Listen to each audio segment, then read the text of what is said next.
And even though our politics has often been noisy and emotional and divisive, but I think impeachment should not be governed by noise. It should be governed by the Constitution and the process. Kung si House Prosecution Panel member at Cagayan de Oro 1st District Representative Lordan Suwan ang tatanungin, hindi pa niya na itotodo ang kanyang paghahanda para sa inaasahang impeachment trial ni Vice President Sara Duterte. Ito ay dahil nasa gitna pa ng sesyon ng Kongreso at nakatuon ng pansin sa mga isinusulong na panukala gaya ng Right to Information and Anti-Fake News Bills kung saan isa siya sa mga pangunahing may akda. Sa gitna naman ay nagpapatuloy na gilian ng mga miyembro ng Senate Majority at Minority Blocks na nag-ugat sa tangkang pag-amyenda sa Senate rules kaugnay ng pagdalo ng senador sa sesyon sa pamamagitan ng video conference. Umaasa pa rin ng kongresista, hindi maapektuhan ang inaasahang paglilitis sa Vice Presidente. It's our job to go to the impeachment prepared and to present the evidence properly and to treat the entire process with the seriousness that it deserves.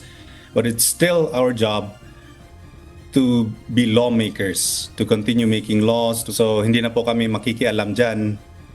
Focus na po kami sa preparations namin for the impeachment, and for me that's just noise.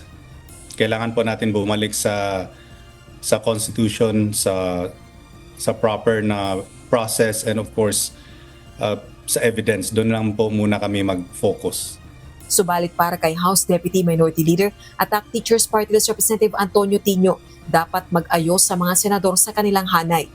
So, Senate, you have to get your act together.